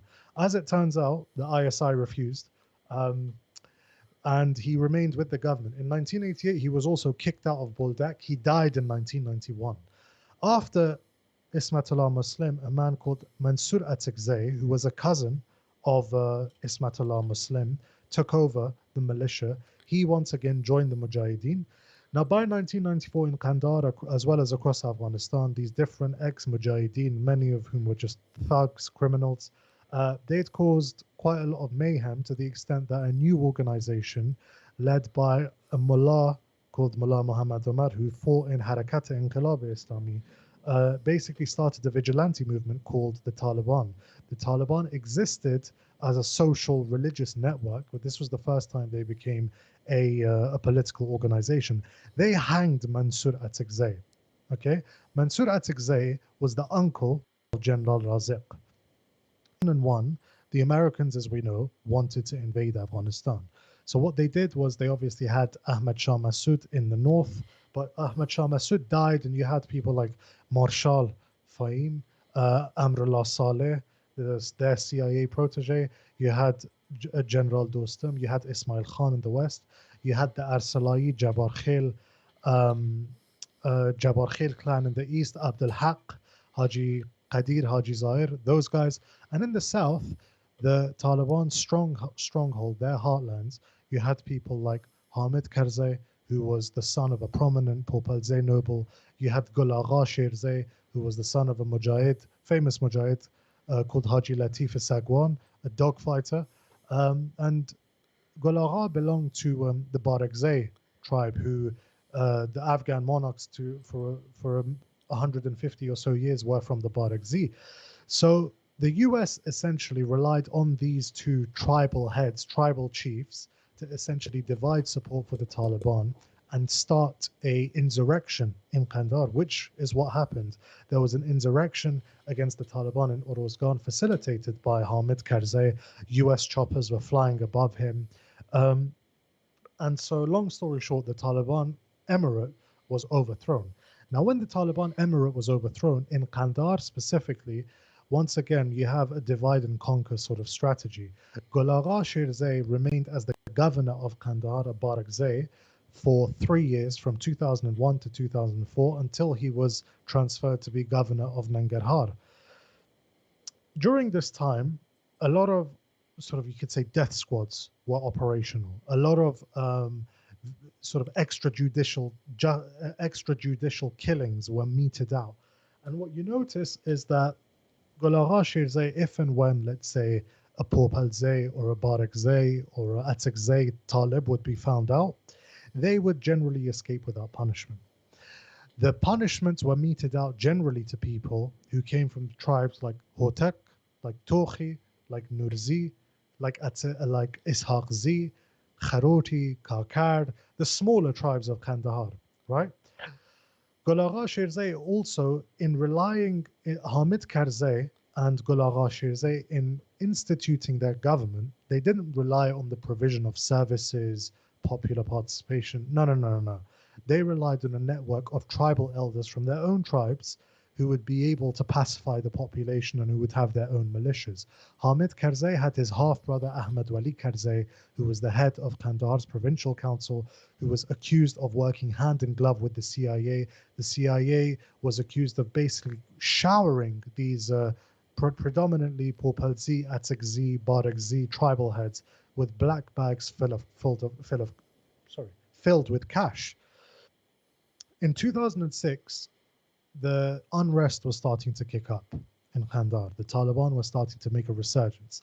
Where were they making a resurgence? In areas like Panjwai and in Maiwand and Jari, which are now obviously under Taliban control. In 2006, there was a Canadian-led operation called Operation Medusa, right? Now, Graham Smith, who is an excellent Canadian journalist who spent time in Kandahar, who understands not just Pashto, but Kandari Pashto, writes that after Operation Medusa in Panjwai to clear out the Taliban, a Barakzai tribal leader called Haji Muhammad Qasim had told Graham Smith that one of the reasons why the Taliban had found popularity in Panjwai was that the local inhabitants were Nurzi, from the Nurzay tribe, and General Razik had been deployed with his Atikzay militia to pacify the local population. Pacification meant extortion, killing, robbing people, corruption, and that led to an increased support for the Taliban, right? Now, obviously, there's also the report that General Razik killed a guy called Shin Nurzay in 2006 alongside 16 others, and basically said that um, these are Taliban or Pakistani fighters and whatever. It was later found out that actually it was sort of a personal tribal family vendetta.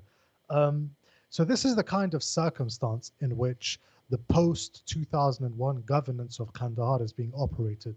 It's tribally oriented, it's selective, it's positively discriminative in favor of certain people, in favor of certain tribes.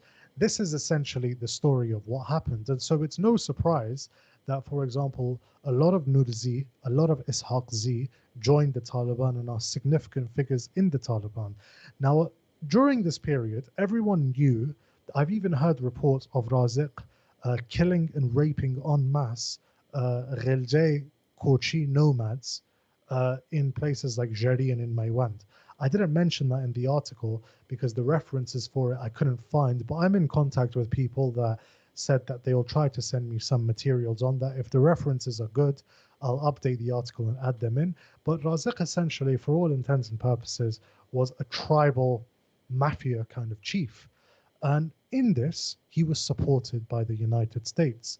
He was given diplomatic cover by the United States. He was armed by the United States. He was trained by the United States. And he was funded by the United States. So essentially, what we're saying in this article is that with all of these things in mind, knowing the way in which the post 2001 governance of Kandahar sort of was operated, sort of the tribal aspect to it, the fact that even if Atakzay or Barakzay or Popalzay Talib was found they'd escaped justice, right? Is it any surprise, if proven that the Taliban have killed hundreds of Atakzi, is it any surprise that this would indeed happen? And that's not a justification, but the line from the article that we wrote was that if this is proven, it wouldn't be some sort of aberration in the conflict. It wouldn't be some sort of exception that the Taliban themselves initiated. It would just be business as usual, because this is what the system that the Americans relied upon for 2 decades. But on top of that, it's also doubly important to say that ethnic determinism and tribal determinism are not the only ways to view the Afghan conflict. Now, there are loads of examples. We mentioned loads of Nurzi joining the Taliban. Abdul Jabbar Kahraman, and he was called Kahraman by Dr. Najib. He was a communist general, very staunchly anti-Taliban. He was killed by the Taliban in 2018. He was a Nurzay, right? We have Hamid Karzai, who is a Popalzai, who was deployed by the US to incite Popalzi against the Taliban. And we have Mullah Abdul Ghani Bradar Akhund, who's also a Popalzi, deputy leader of the Taliban, co-founder of the Taliban. We have Stanakzi from Logar, Maidan Wardak. You have Masum Stanakzi, Sheikh Muhammad Abbas Stanakzi. When General Razik got into trouble, I think Asadullah Khalid is an Andar Ghilzai, right? Asadullah Khalid was the one that protected, gave political cover to General Razik in 2006 when he was governor. So Ashraf Ghani is an Ahmadzai, but I would go out on a limb and say most Ahmadzi in places like Logar and Paktia, not most, but a large number of Ahmadzi are in the Taliban or totally fine with the Taliban and opposed to Ashraf Ghani. I think the Taliban propagandist, social media personality, Stir General Mubin Khan, is Ahmadzai, right? So it's not the only way that you go to view these things. And the final point is, why is there such an emphasis on blowing tribal ethnic conflicts out of proportion? It's very simple. If you say that the conflict is ethnic, right? If you say that the conflict is only ethnic or only tribal, what you're saying is that it's not political and it's not ideological. Because if it's political and ideological, it means necessarily that the people who are involved in that conflict, they actually have the capacity to think. They can rationalize, they can hold beliefs, right? And if they can think and they can rationalize and have their personal beliefs, then it means that the US's occupation of Afghanistan failed because people didn't like it as a result of their own independent belief. Whereas if you say that this is a long-standing tribal feud that preceded us, succeeded us, that we kind of just stepped into accidentally, it means that it wasn't really our fault. We could have never really won because these savages who obviously don't have the capacity to think beyond their tribal or ethnic identities, it means these savages, there was no chance that we could have won. And that is essentially the crux of the article. And I've spoken for about 15 minutes. I basically summarized what is an essay in the article. I think everyone is kind of sick of hearing my voice. I hope they're not I think, anyways. wa alaikum assalam, to the people in the chat. So this was basically a sort of a summary of the article, but in some aspects, I would say that you even did more. You elaborated on certain points. I would want to add just a little bit to what you said, and you basically what you explained is how framing the conflict is an important matter. Now, we see that the story of Afghanistan is being told in the media by journalists, Western journalists.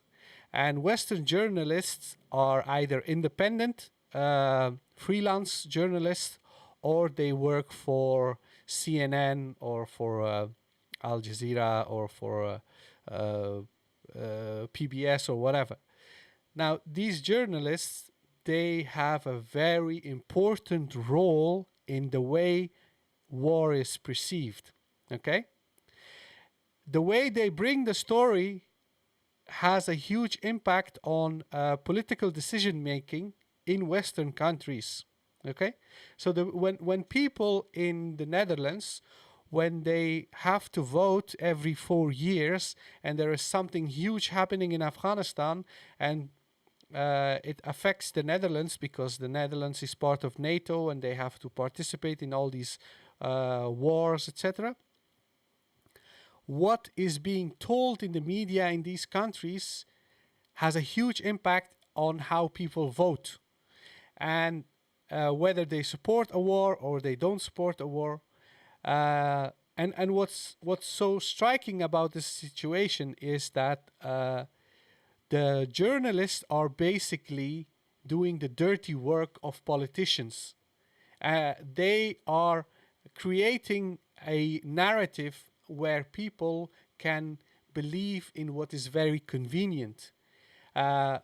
sort of deflecting responsibility from their own countries, their own political leaders, their own political parties, and blaming the people in Afghanistan. Now, I had a discussion with a Western journalist, and he said basically, "Oh, but Afghans have also agency. They have a free will. They can also do things that affect Afghanistan. You can't just outright blame Western countries for everything." Sure. Obviously, I'm not saying, and we are not saying here, that Afghans are just unable to do anything and all of our problems are because of America or Pakistan or whatever. That's not what we're saying. What we are arguing is that, yes, we have our own problems in Afghanistan, but the way our problems are being discussed in Western media is a deliberate attempt to blame Afghans solely for corruption, for infighting, for everything, and protect their own countries and their own politicians and their own armed forces from actively being part of many atrocities in Afghanistan, human rights violation, etc., etc. And for that reason, these articles are important.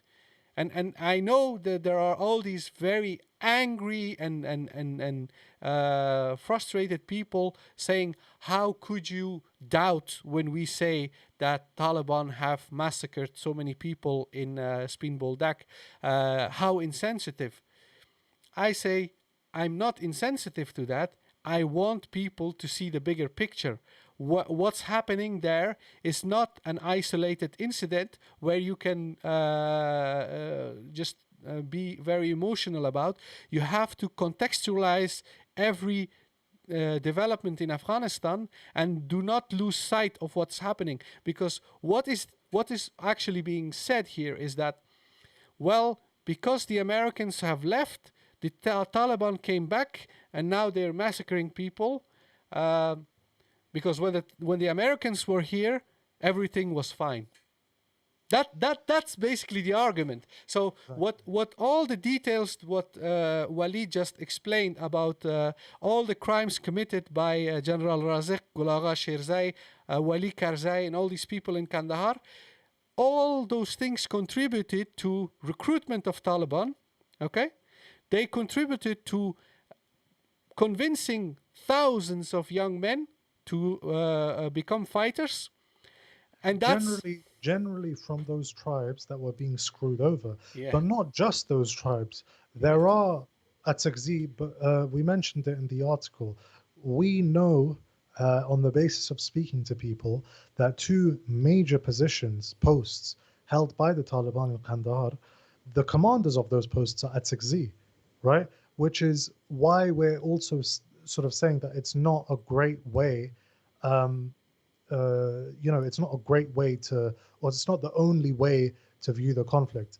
But we made our points. We just have a couple of questions. Hamal Baloch is saying, how big are the Rani sub-tribes in Kandahar regions, numerically speaking, specifically at Sakzi, Popalzi, and Barakzi? I regret to inform you, Hamal Baloch, that sort of censuses and demographic data and some is not really the privilege of something that we have, and we don't really have the privilege of that in Afghanistan. I don't know. We know that there are major tribes, but we also know that there are other large tribes. So Frank Incense Merchant says, thoughts on the Darul Uloom Haqqaniyya Madrasa. I am not expert in Islamic jurisprudence or theology or whatever, so I can't really make a comment on the madrasa. I don't know what the question is. Do I think it's a good or bad madrasa? What are their teaching methods? It exists. It exists. My thoughts on the madrasa is that it exists, and the alumni of that madrasa are very high. It has some very high-profile alumni. Norman Tariq asked once again, tentatively, how long is the Afghan government going to last post-August? I think he missed my answer. I said that it's difficult to tell because we don't know. That is an answer not dependent on the Afghan government, but it's dependent on how much support that Biden President Biden and the White House will give the Afghan government. They have obviously given them support at the moment. We don't know how long that support will last and if indeed it will be extended. What we do know is that the Americans bombed Taliban positions in Kandara yesterday, but the Americans said that after their withdrawal, they wouldn't do that again. Surreal Lion says, so the Taliban are also playing at tribal feudalism in addition to their political goals. I wouldn't say so. I would say that if this massacre is proven to have happened, it would mean that individual members of the Taliban are carrying out long-standing tribal vendettas that they were hitherto unable to do so. But that obviously does not mean that that is a general Taliban sort of policy. What I would say is that the Taliban's political goal that you mentioned is to enshrine, constitutionalize a Sunni Islamic Sunni Islamic religious identity, constitutionalize, enshrine, institute it, and apply it on all Afghans, on all inhabitants of Afghanistan. Obviously, not the Sikhs and the Hindus that we have, but on all others, and obviously probably not including the Shias. But that I wouldn't say that I see that they differentiate between Afghans of different tribes or ethnicities on that basis. Norman Tariq says that how is India being affected by developments in Afghanistan, and is India Afghanistan's new savior? Well, India has actually reached out to the Taliban because it's looking to safeguard its investments, and it's realized that it's missed the bus. All of the regional countries have relations with the Taliban except India. India's kind of realized that, and it's trying to build relations with the Taliban to safeguard its interests. Obviously, that does. I mean, I would guess that India prefers the Afghan government to stay in power as opposed to the Taliban. But yeah, it remains to be seen to what extent India will try to save the Afghan government, because that obviously won't be free. A point Ahmed-Waleed alluded to was Razik was funded by the US. The funding was direct from the US instead of. Yeah, I don't think revenue has finished his question, but yeah, Razik was. I think what he's trying to say is, was Razik being directly paid by the CIA? He just messaged again. He said this has been happening a lot in Afghanistan and other countries. It is referred to as treason. Well, I'm not on the Supreme Court. I can't sort of pass judgments on what treason is or not. But yeah, it's something that I would agree could be seen as treasonous, treacherous, traitorous, unpalatable, disloyal, all of those things. You can call it that. But yeah, indeed, that was the case. And it wasn't just Razik, by the way. I remember Abdul Rasul Sayaf, east of Kabul, around the time the Americans were invading, received $100,000 in a black cash bag. That is according to Director S by Steve Cole. This is, it's like he said, it's happened a lot in Afghanistan. And yeah, Ahmed-Waleed Karzai was suspected of working with the CIA, and working with the CIA entails those notorious black bags filled with cash. Even Hamid Karzai was receiving bags full of dollars from Iran, if you remember. And when he was asked why that was the case, he didn't say, this is for the good of the Afghan nation. He unwittingly gave himself away and said, yeah, George Bush knows about it, which implies that he's not actually answerable to the Afghan people or their representatives in parliament, but that he's answerable to George Bush. And he said that it was for renovations to the presidential palace. So this, in short, is the story of the nation building in Afghanistan. It wasn't really national, it wasn't really building anything. It was enriching a lot of people. Western taxpayers paid for it, and we are where we are. And I think, on that note, we should summarize and end it, Sangar. We have a question from last week that we haven't answered. Mm-hmm. Who among the majority of Afghan people are standing behind Taliban, Ashraf Ghani and co, or others? Can't answer that question. I I would don't say, have the yeah. data for it. It requires an actual election, which we won't have in Afghanistan for a long time. Uh, we know that both sides enjoy support, significant support, maybe, but I can't like. I'd rather just say I don't know as I would opposed to I would say something else. The thing is that in Afghanistan, uh, like in any other country, people support any party or any group or any government that provides them with the most benefits. Okay, so if the government provides you with security, job opportunity, access to all sorts of resources, etc., obviously those people will support the government. And if you are um, excluded from all sorts of things and you feel marginalized or you are deliberately targeted, then you will obviously oppose the government. Now, opposition to the government means two things. Either you oppose the government by just not actively endorsing it and participating in the election, etc., etc., or you become part of the armed opposition, the insurgency. What is happening in Afghanistan is that, for instance, I'm from Kabul, I'm from the city, my whole family lives in the city, and most of the people from my family, they support the government because they have jobs in they work for the government, they have security relatively in Kabul, they have all sorts of things. But when you move outside the city, people who are less fortunate and they see a different side of the government, they oppose the government. Now, what is the relation in numbers? How many people are pro and how many are against the government? As Walid said, we don't have the infrastructure to actually do any reliable surveys of people's opinions and views. Yes, there are many things published, some accurate, some less accurate, but we still don't know. That's the main problem. We don't know. we've got one last question. Okay, this is the last one we'll answer. Yeah. Hamal Baloch is saying, how else would things be in governance in terms of in a tribal society? I mean, in an absence of a strong urban middle class, these things are bound to happen. No, no, they're not. And the reason that I'm so confident in answering that is that Afghanistan did not become an overnight rural.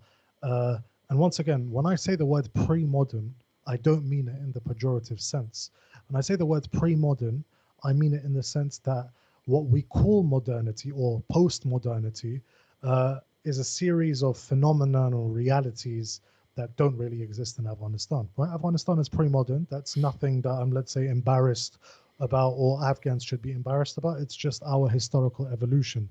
But we've always been a society predominantly rural, with a lack of an urban middle class, where governance is subcontracted to local chieftains, tribal chieftains, mullahs, maliks. My great grandfather was called Aminullah Khan Kakar. He was the Alaqadar of Karabakh district, right, north of Kabul. And generally, he sort of used to look after the affairs of people in Shamali. Um, he was an interlocutor of government. Okay, he wasn't rich. He wasn't sort of a multimillionaire. He was appointed by the local people to be their interlocutor, their representative with the government. In essence, you could say almost like an MP, although in a unformalized capacity, right? He wasn't receiving black bags filled with CIA cash, right? We've always had this sort of an arrangement. We had Maulawis like Muhammad Nabi Muhammadi, who were the representatives of places like Logar. We had an experiment with parliamentary politics. This attempt, however, the let's call it the black bags phenomenon, right? Actually the policy of black bags, right? The policy of black bags was very intentional to buy support. Now, buy support for who? Right? Buy support for a foreign invader and the regime that it installed, right? In large parts of Afghanistan, the state has historically, traditionally been absent. It's been a non-entity. Local people have basically governed their affairs. This goes to the topic of decentralization versus centralization, which I keep putting off. We'll get into that at some other point.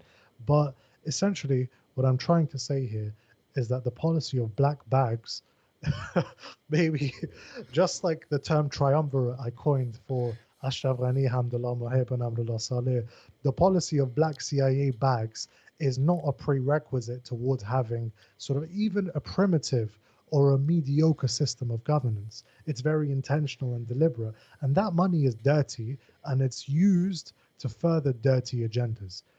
That's all. Okay. Now we have to round up because we've been streaming now for 2 hours. We tried to answer most of your questions to best of our abilities. For all our viewers, thank you very much for being with us. We appreciate your participation, and we will do another live stream next week, inshallah. Until then, wassalamu alaikum. One last thing, right? This is a routine announcement for those that watch our live streams a lot, but I appreciate that we've got new people here. Even the questions being asked, new questions. What we're trying to do at the AFGHANEYE, like Sangar mentioned, is to elevate the discourse regarding Afghanistan. How do we do that? Number one, we make the discussion surrounding Afghanistan focused on the values and the realities of Afghans. The values and the realities of Afghans. So that doesn't mean whether or not we can have bikini shows in Kabul under the Taliban. We're talking about the very basic bread and butter issues that rural Afghans, that your families, our relatives face in Afghanistan.